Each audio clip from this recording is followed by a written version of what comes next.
as long as you start early, stay disciplined, and be wise with your time, everything should be okay. Hi guys, welcome back to another video, and if you're new, welcome. It is that time again, the time that I usually spam you with CXC videos, but it's gonna be worth it. I have officially taken them 3 times, 2 times for Csec, 1 time for CAPE. You can find the videos here. They'll also be in the description. I think that this makes me qualified to give you some advice, especially since most of my grades have been really good. And if I have tips for you that could help you to pass your exams or get really good grades, why would I share them? I'm not a gatekeeper. I have made multiple videos on how to pass Csec, CAPE, and I've also included videos for specific subjects, so you can just watch all of them. And as long as I have more tips to share with you, I will continue to make them. So if you want specific videos, you can leave them in the comments, and once I have done the subject or I know someone who has, then I'll make a video. The first thing, and my biology teacher actually taught me this, and I really had to put it into practice last year, is to research every little thing you read. So and if you're in my biology class, you know, but whenever we are discussing a topic, and say we are discussing endocytosis and we're talking about the cell membrane, she's going to ask you what's the cell membrane, and then she's going to ask you what enables endocytosis. Like, she is going to dig deep.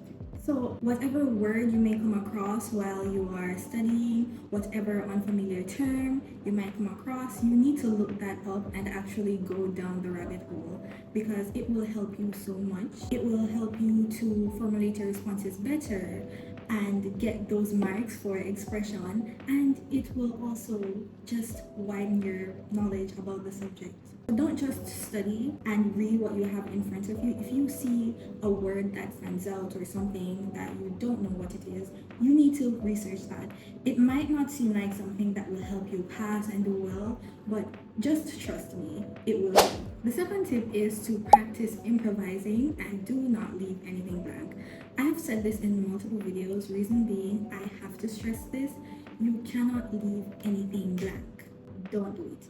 Even if you're talking complete nonsense, they will pick the sense out of the nonsense, which is why you have to practice not leaving anything blank. So if you know just a little bit about the subject, write it down.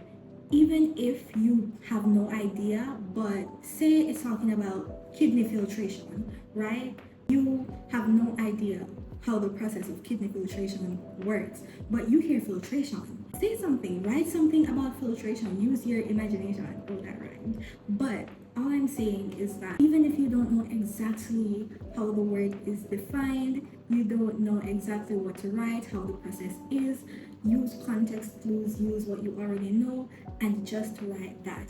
And best believe, even when I have no clue and I'm writing the answer, I am going to sound like I know exactly what I am talking about.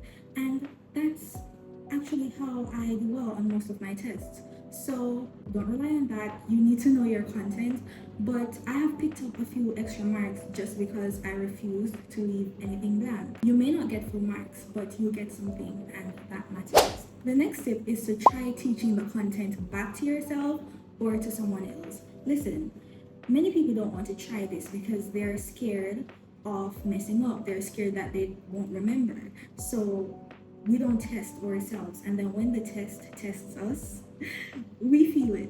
So you need to try to teach the content back, and this is actually how you will remember it. You will remember, oh, I was talking about this to the other person, or talk to yourself in front of the mirror. Pretend you have your own podcast. Talk about the subject, teach it back to yourself, and see how well that works. Because when you're doing that, it forces you to actually recall the information, and when you're presenting it, you're doing it in your way, in a way that you understand. So that way, it would be really hard to forget whatever you are studying. So let's say you do a topic on argumentative writing and you want to follow the PECT method.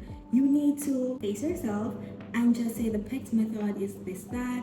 First is the point, then explanation. Just use that to cement the knowledge in your brain in a digestible way that you won't forget.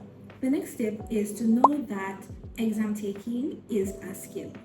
It's important to know your content, of course, but fundamentally you have to be equipped to take the exam. So if you know everything but you work too slow or you work too fast, which can help you to make mistakes, it won't work. You won't get the best possible grade, because even though you know what you're doing, you don't know how to take an exam, if you know what I mean. So from early on, don't wait until 2 weeks before the exam. No, from early on, you need to include past paper questions in your studying. So if you're doing social studies, environmental science, anything that requires a long explanations, you are going to have to do a lot of writing.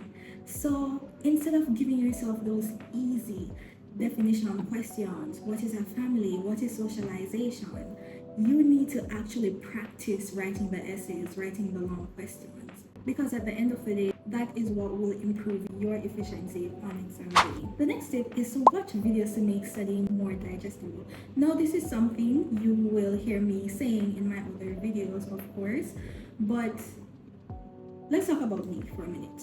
I don't like to read my textbooks.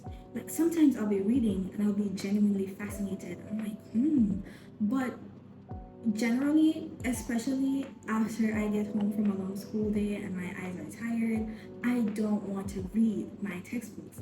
So what I would do, I won't go to bed, I won't say, let's skip studying for today. Absolutely not.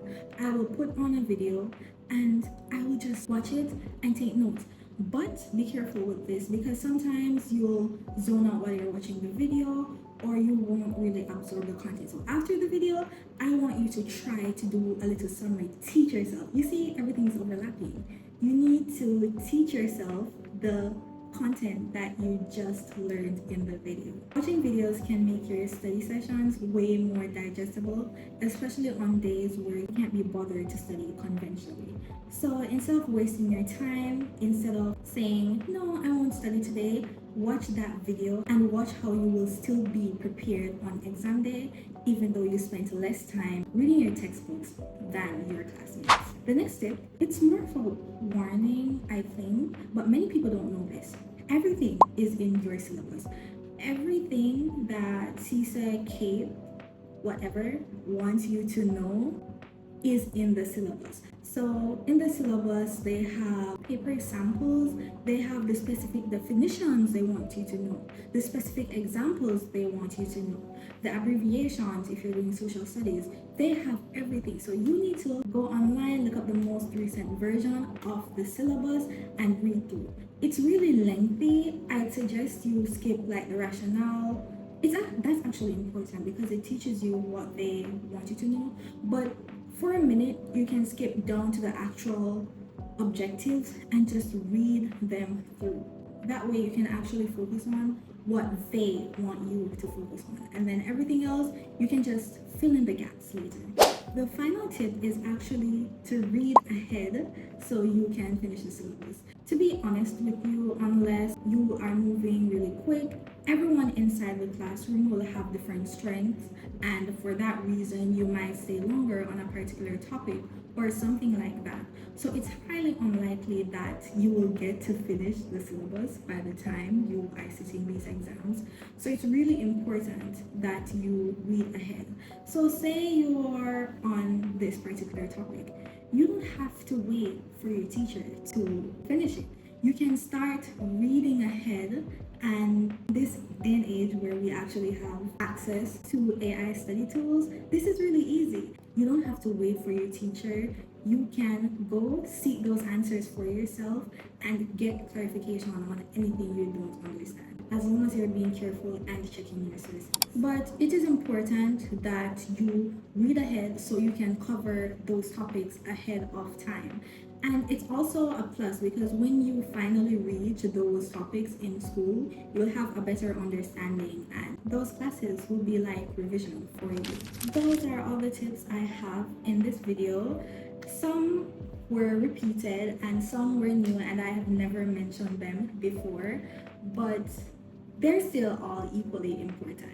Just the fact that you're watching this video means that you actually want to do well, and where there's a will, there's a way. So I don't think you have anything to worry about. As long as you start early, stay disciplined, and be wise with your time, everything should be okay. I hope you found this video helpful, and if you did, please consider liking or subscribing. You can find my social media here, and don't forget to leave suggestions in the comments because I'm always down there, I'm always responding, and if you need a video tailored to you, I'd be happy to make one. I really do wish you the best. Thank you for watching. Bye!